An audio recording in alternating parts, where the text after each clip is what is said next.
Good afternoon, students. I am Ida Sharma from Lyall Public School, Bikaner, your Hindi teacher. आज हम कहानी लेखन पढ़ने जा रहे हैं कक्षा 6 में। तो कहानी लिखने का तरीका हमें जैसे चित्रों को देखते हुए कहानी बतानी है। तो ये कहानी हमारे सामने, एक तो रंगा सियार, ये कहानी हमें दे रखी है, तो हम इस कहानी को पढ़ेंगे। एक जंगल में एक सियार रहता था। एक बार वह रास्ता भटक गया। वो शहर की ओर निकल पड़ा। शहर में उसे जैसे ही कुत्तों ने देखा, वे उसके पीछे पड़ गए। एक जंगल में कौन रहता था? एक सियार रहता था। एक बार क्या करता है, वो रास्ता भटक गया और शहर की तरफ निकल जाता है। शहर में उसे जैसे ही किसी कुत्तों ने देखा तो उसके पीछे पड़ जाते हैं। आखिरकार सियार अपने प्राण बचाने के लिए एक रंगरेज के घर में घुस गया। रंगरेज क्या होता है? जो कपड़े रंगता है, कपड़ों में कलर करता है। तो एक रंगरेज के घर में घुस गया। हड़बड़ी में वह रंग की कढ़ाई में गिर गया। कुत्तों का भौंकना बंद हुआ तो वह बाहर निकला। बाहर कुत्ते तैयार खड़े थे। सियार फिर से घर में दुबक गया और किसी दूसरी कढ़ाई में जा गिरा। अब वह एक विचित्र जानवर लगने लगा, यानी उसपे हर रंग के रंग है वो लग चुके थे, तो एक विचित्र जानवर है वो लगने लग गया। वह जंगल में पहुंचकर आराम करने लगा। उसने सोचा कि कोई मुझे पहचान नहीं सकता, इसलिए मुझे कोई चमत्कार करना चाहिए। वह जंगल में बेरोक टोक घूमने लगा। उसने यह प्रचार किया कि मुझे स्वर्ग से भगवान ने भेजा है। यदि किसी ने मेरी आज्ञा नहीं मानी तो मैं उसके टुकड़े टुकड़े कर दूंगा। जंगल के सारे जानवर उस विचित्र जानवर की बातों से डर गए। उन्हें लगा कि यह जरूर भगवान का भेजा हुआ दूत है। उसने घोषणा की कि जंगल के सारे जानवर मुझे राजा माने। उस विचित्र जानवर को देखकर जंगल के सभी जानवर पहले से भयभीत थे। शेर ने रंगे सियार के सामने हथियार डाल दिए। उसके साथ साथ दूसरे जानवरों ने भी रंगे सियार के सामने सिर झुका दिया। फिर क्या था, सियार ने एक सिंह को अपना महामंत्री बना दिया। इसके अलावा अलग अलग जानवरों को अलग अलग काम सौंप दिए। हाथी को दिन का पहरेदार, बाघ को रात का चौकीदार, बिल्ली को पांव दबाना, गेंडों को समुद्र से ताजा ताजा मछली लाकर खिलाना। बस गीदड़ महाराज की 5 अंगुलियां घी में थी। गीदड़ महाराज के जंगल में टूटी बोल रही थी, यानी चर्चे हो रहे थे। वो मतलब उसके मान सम्मान हो रहा था। सब जानवरों की सांस गले में फंसी हुई थी, यानी सभी जानवर थे वो बहुत ज्यादा परेशान थे। गीदड़ महाराज ने एक चालाकी और की। उसने सभी बड़े बड़े पुकार जानवर को हिदायत दे रखी थी कि इस जंगल की सीमा में कोई भी गीदड़ न घुसने पाए। यदि कोई घुसे तो उसे मुझसे बिना पूछे मौत की सजा दे दी। साथ ही उसने चीतों के हाथों डूंडी यानी डिंडोरा पिटवा दिया कि कोई गीदड़ जंगल में बोलेगा तो उसकी जीभ काट डाली जाएगी। इस तरह गीदड़ महाराज जंगल में खूब मौज मस्ती करता रहता था और मजे से रहता था। उनालो सियालो यानी गर्मी और सर्दी। उनालो यानी गर्मी, सियालो यानी सर्दी। गर्मी और सर्दी बीत गई। चौमासे यानी बरसात का मौसम आ गया। चौमासे में गीदड़ जरूर बोलता है, इसके मतलब जरूर बोलना चाहते थे, पर देवदूत से डरते हुए बोलते नहीं थे। लेकिन दिल में भीतर ही भीतर हुक्की हुक्की हुआ हुआ करने की इच्छा होती थी। आखिर सारे गीदड़ इकट्ठे हुए।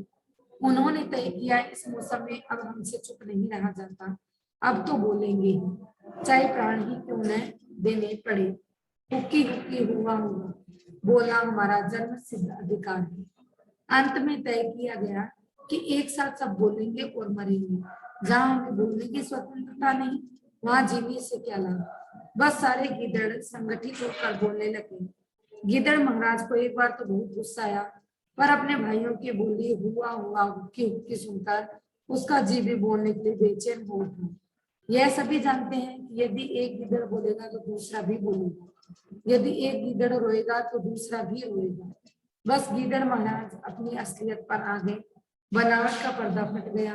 वे भी हुक्की हुक्की हुआ करने लगे। सारे जानवर गीदड़ महाराज की बोली को पहचान गए। शेर ने सोचा कि यह तो गीदड़ है, बदमाश ने हमें खूब उल्लू बनाया। हाथी को भी गुस्सा आ गया। शेर ने जोर से कहा, यह तो गीदड़ है, गीदड़ हमें खूब मूर्ख बनाया। उसने छलांग लगाकर ऐसा पंजा मारा कि गिदड़ महाराज लहू लुहान हो गए। अब उसमें सांस बाकी थी। हाथी ने उस पर पांव रख दिया, उसका कचूमर निकल गया और वह मर गया। सच ही है कि जो पाखंड करता है उसका अंत अवश्य खराब होता है। समाज में आज भी धोखेबाज आदमी जो रंगा सियार कहकर पुकारते हैं। धोखेबाज आदमी को क्या लोग क्या कहते हैं? रंगा सियार। रंगा सियार यानी झूठ बोलने वाला, दिखावा करने वाला, पाखंड करने वाला। नेक्स्ट कहानी हमारी चित्रभक्त श्रवण कुमार। श्रवण के माता पिता अंधे थे। एक दिन उन्होंने श्रवण से कहा, बेटा हम तीर्थ यात्रा करना चाहते हैं परंतु चलने फिरने से लाचार हैं, क्या करेंगे? श्रवण भी उनकी कठिनाई को समझता था। गंगा का किनारा बहुत दूर था, रास्ता जंगली था, उबड़ खाबड़ था, कोई वाहन नहीं जा सकता था। परंतु माता पिता की इच्छा थी। श्रवण ने मन में निश्चय किया कि वह माता पिता को गंगा जी के तट पर अवश्य ले जाएगा। उसने एक डोंगी तैयार की। उसके दो पलड़े थे। एक पलड़े पर माता को बिठाया और दूसरे पलड़े पर पिता को बैठाया। इस डोंगी को उठाकर वह जंगल के मार्ग पर चल पड़ा। आखिरकार एक दिन वह गंगा के तट पर पहुंच गए। बूढ़े माता पिता ने उसे आशीर्वाद दिया, बेटा श्रवण, तेरे जैसा बेटा मिलना दुर्लभ है। तू इतना यश कमाएगा कि आने वाली पीढ़ियां तेरा नाम लेकर बच्चों को सीख दिया करेंगी। अंधा और लंगड़ा। सामने नदी की घुटनों घुटनों पानी था। नदी के किनारे एक लंगड़ा खड़ा था। वह नदी के पार जाना चाहता था। उसने आवाज लगाई, कोई नाविक है? आवाज सुनकर नाविक तो नहीं आया, हाँ एक अंधा अवश्य आया। वह लंगड़े से बोला, भैया मुझे नदी पार करनी है, क्या तुम मुझे अपने साथ ले चलोगे? लंगड़ा बोला, भाई साहब मैं तो खुद एक टांग से लाचार हूँ, इसलिए नाविक की तलाश कर रहा हूँ। अंधे ने कहा, ओहो आज तो बहुत मुश्किल हो गई, मुझे तो जाना भी जरूरी है, मेरी बच्ची मेरी राह देख रही होगी। लंगड़े ने अंधे से कहा, अगर तुम मुझे अपने कंधे पर बैठा लो तो मैं तुम्हें रास्ता बताता चलूंगा। अंधे को यह बात पसंद आई। दोनों ने एक दूसरे का साथ दिया। अंधे ने लंगड़े को कंधे पर बिठा लिया। लंगड़ा अंधे को रास्ता बताता गया। इस तरह दोनों ने कुशलता से नदी को पार कर लिया। नेक्स्ट देखिए, अपनी परीक्षा स्वयं ली। निम्न चित्रों के आधार पर कहानी लिखी। ये देखिए, ये चित्र है, ये चित्र दिया गया पूरा। आदमियों की जीप जंगल में आया, लोमड़ी का शेर को SMS, बंदर चिड़िया हिरण को फोन, हिरण का तालाब पर जाना, आदमियों का मछलियों को देखना, मछलियों को फोन, शेर का आना, आदमियों से बातचीत। ये कहानी है। इससे आपको क्या समझ में आया है? देखिए,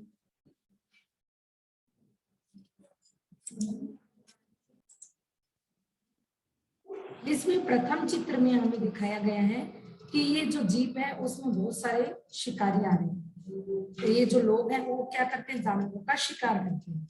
जानवर है वो पहले से इनसे काफी परेशान है, तो ये जानवर है वो तैनात हो रखे हैं पूरे जंगल में कि जो लोमड़ी है वो सबसे तेज चलने वाला जानवर होता है, तब फुर्तीली होती है काफी, और इसकी नजर भी बहुत तेज होती है। तो इसको क्या, पूरे जंगल की रक्षा के लिए इसको जंगल के बाहर तैनात कर दिया जाता है कि जब भी कोई शिकारी आए तो आप हमें सूचना दे दें। तो जैसे ही शिकारी दिखाई देते हैं तो ये इसको सूचना करती है जंगल के राजा सिंह। सिंहराज बंदर को सूचना देता है कि वे सभी जंगल में सूचना है तो पहुंचा दे। बंदर है वो चिड़िया को फोन करता है, तो चिड़िया है वो हिरन को फोन करती है। इस तरीके से फोन के माध्यम से, SMS का माध्यम से सब पूरे जानवर, पूरे जंगल में खबर हो जाती है छोटे से छोटे जानवरों के पास कि यहाँ पर शिकारी है वो शिकार करने के लिए आएंगे। तो इस बार जो शिकारी है वो किसका शिकार करना चाहते हैं? मछलियों का। तो वो तालाब के पास बैठे हैं ताकि वो मछलियों को पकड़ सके।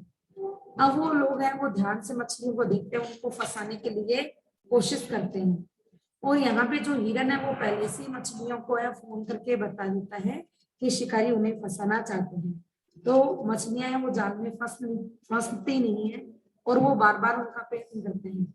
इतने में सारे जानवर हैं वो वहां पर इकट्ठे हो जाते हैं और शिकारियों को डराते हैं। सिंह जो जंगल का राजा है वो उन आदमियों से बातचीत करता है कि आप लोग हमें क्यों परेशान करते हैं, हम आप लोगों को बिल्कुल भी परेशान नहीं करते, आपको कोई तकलीफ नहीं देते हैं, तो कृपया आप भी हमें परेशान ना करें, आप भी जिए और हमें भी जीने दें। नेक्स्ट जो कहानी है उसमें देखिए कुछ कबूतर हैं, वो जो शिकारी है वो कबूतरों को दाना डालकर जमीन पर दाना बिखेर देते हैं।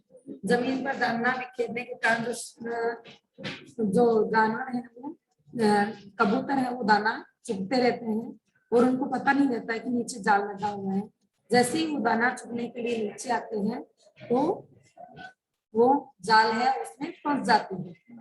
अब उनको समझ में नहीं आता है कि हम जाल से कैसे निकले, तो वो क्या करते हैं, सब संगठित हो जाते हैं, सब इकट्ठे हो जाते हैं कि हम सब सारे जाल है वो एक साथ लेकर उड़ जाएंगे। तो वो सब मिलकर प्रयत्न करते हैं और एक साथ कोशिश करके जाल को उड़ाकर ले जाते हैं। उड़ते उड़ते वो अपने मित्र के पास जाते हैं और उनका मित्र कौन होता है, उनका मित्र होता है चूहा। तो चूहा है वो जाल काट देता है और वो सारे कबूतर हैं वो आजाद हो जाते हैं। निम्न चित्रों के आधार पर कहानी लिखी है। ये कहानी तो आपको सबको पढ़ी हुई है।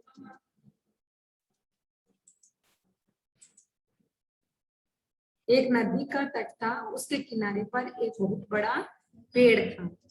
वह पेड़ पर खूब सारे मीठे मीठे आम लगा करते थे। नदी में एक मगरमच्छ वो निवास करता था और आम के पेड़ पर एक बंदर रहता था। बंदर है वो रोज मीठे मीठे आम खाता है।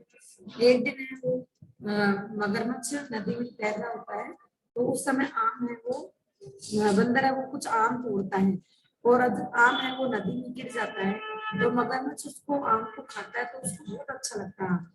तो वो बंदर से मित्रता कर लेता है। बंदर से कहता है ये तो मुझे मीठे मीठे फल दिया कर। तो बंदर है वो उसको मित्रता कर लेता है और उसको रोज मीठे मीठे आम दिया करता था। मगरमच्छ है वो आम लेकर एक दिन अपनी पत्नी को खिलाने के लिए नदी के अंदर चला जाता है। मगरमच्छ अपनी पत्नी को आम खिलाता है। मगरमच्छ की पत्नी है उसको आम बेहद पसंद आता है और वो उससे कहती है कि ये आम इतने मीठे हैं और इन आमों को दिन भर जो व्यक्ति खाता है उसका कलेजा तो कितना मीठा होगा।